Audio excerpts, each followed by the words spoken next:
Aux premières heures de cette matinée du 28 mai 2026, le portail de l'école olympique La Gloire d'Oudja s'ouvrait comme une bouche béante.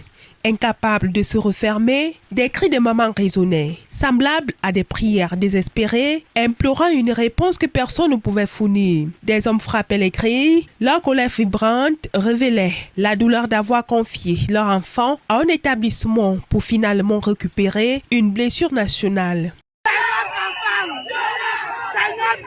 MK a préparé la fête hier. Je pense qu'elle ne pouvait pas. Et en plus, c'était ce doigt-là. Nakabogo est là, le petit est là. Le petit là, c'est quand même soutenu. Puis, le sous-préfet de Yaoundé 4 a fait son entrée. Et soudain, les larmes ont coulé devant les caméras. Il ne s'agit pas seulement d'un homme touché par la tragédie, il s'agit d'une représentation de l'État qui descend de son piédestal pour s'agenouiller devant un peuple en colère, avant que celui-ci ne fasse éclater sa rage. Larmes parce que on ne peut pas, personne ne peut pas accepter qu'un enfant soit violé. Nous sommes là pour construire la nation, nous sommes là pour éduquer ces enfants et nous sommes là pour faire dans telle sorte que ces enfants soient l'avenir du Cameroun parce que c'est eux qui vont prendre le relais. Rapidement, d'autres membres du gouvernement, comme le ministre de l'Éducation de base et celui de la promotion de la femme et la famille, ont également fait le déplacement. Nous sommes venus appeler tout le monde au calme. C'est ce que le président de la République nous a demandé de venir faire.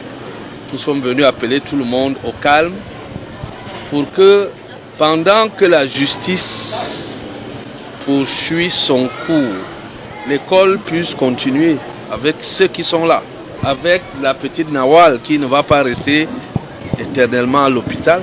L'on rappelle que s'il y a des responsables, ils seront sévèrement punis et que si l'école était incriminée d'une manière ou d'une autre, il y a des mesures qui vont être prises allant de la suspension à la clôture, à la fermeture de l'école.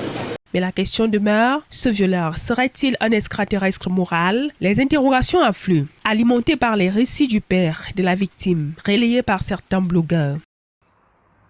Oui, allô? Oui, allô? Bonjour. Ah, bonjour. Tu peux parler une minute? Oui, là, je sens qu'on parle. D'accord, bonjour, bienvenue. Ah, merci. Voilà, ça c'est le père de Bissan Joyce Naël.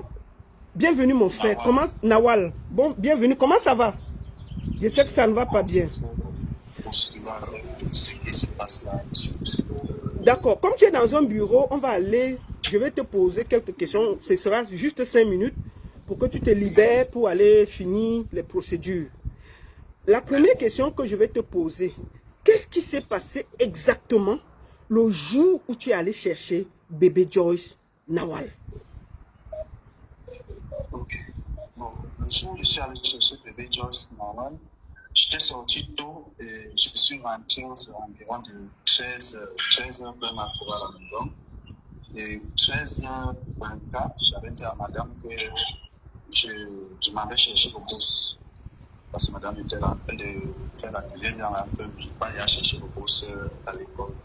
Elle m'a dit, n'oublie pas de prendre les remèdes de son petit frère à la pharmacie aussi. Et moi-même, le remède de la peau aussi. Je dis, ok. Je suis allé, j'ai pris la voiture, ouvert le portail. Pour arriver à l'école, c'est environ 4 minutes. Ah, donc ça veut dire que de la maison, chez toi, à l'école, c'est 4 minutes en voiture? Oui, en voiture, environ 4 minutes. D'accord. Donc, là, je suis quitté directement l'école. Je suis arrivé vers 13h28. J'ai attendu 2 minutes dans ma voiture et je suis entré à l'école à 13h30.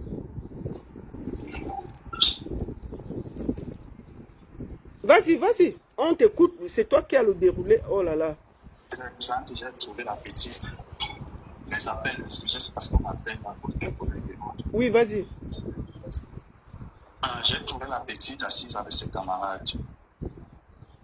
J'ai pris la petite. La petite m'a vu, elle est venue vers moi. Puisqu'on voit, on attend les enfants à l'entrée de la porte. Elle vient vers toi et...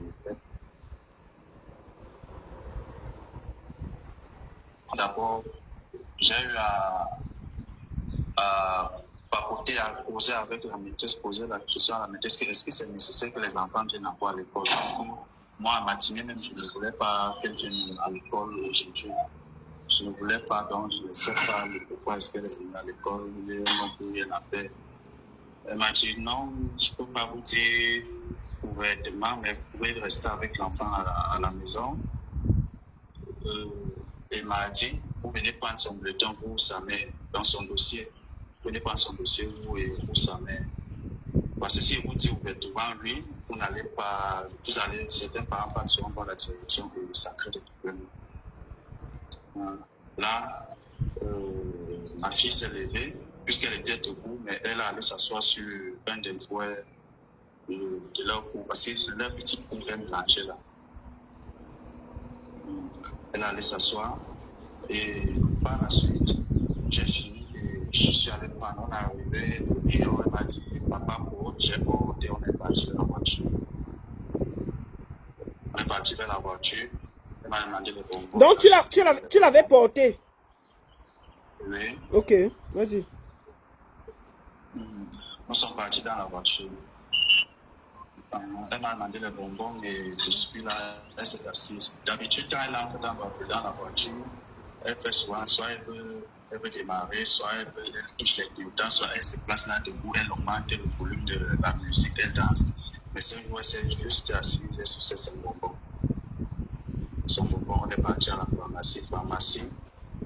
Pour arriver à la pharmacie, quitter l'arrivée à la pharmacie, ça a pris un petit minute parce que le petit marché derrière sur l'embouteillage.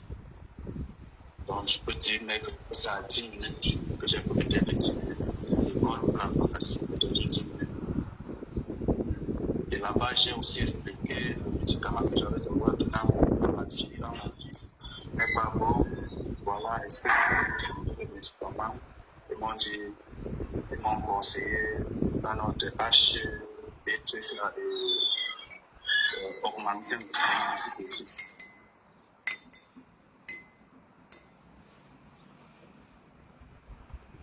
Voilà. Vas-y. Directement, nous sommes rentrés à la maison. Donc, ça veut dire que tu as fait 10 minutes par rapport à l'embouteillage qu'il y avait pour arriver à la pharmacie. Tu as encore fait 10 minutes à la pharmacie. Ça fait en tout 20 minutes, c'est ça? J'ai fait dehors environ 20 à 25 minutes. D'accord. Avec 10 minutes à la pharmacie. Bon, vas-y. À la pharmacie. 20 à 25 minutes que j'ai fait. Nous sommes arrivés à la maison. Elle a monté ses escaliers. Dès qu'on est arrivé directement, elle a demandé son biberon. Après le biberon, elle voulait s'asseoir sur son pot. Après le pot, directement, elle allait se coucher. Chose qu'elle ne fait jamais. Quand elle ramasse ma fille, même si elle dort à 5 heures, vous la réveillez à 7 heures. Ma fille ne va pas venir. Quand elle va rentrer de l'école, elle ne va pas venir dormir directement, jamais. Elle va encore dormir là vers 19h, 18h. 18h, 19h, elle va encore dormir. Mais là, elle allait, même pour lui de demander qu'on la nettoie, elle allait se coucher directement. Donc elle était fatiguée. Il est aussi crucial de se demander, rien ne se serait-il passé entre l'école et la maison après que l'enfant ait été récupéré ce 25 mai-là? Avant que des réponses ne viennent, le gouvernement a ordonné une enquête approfondie. Justice doit être faite et les responsabilités doivent être assumées, car un pays devient dangereux lorsque ses enfants commencent à craindre les lieux censés les protéger.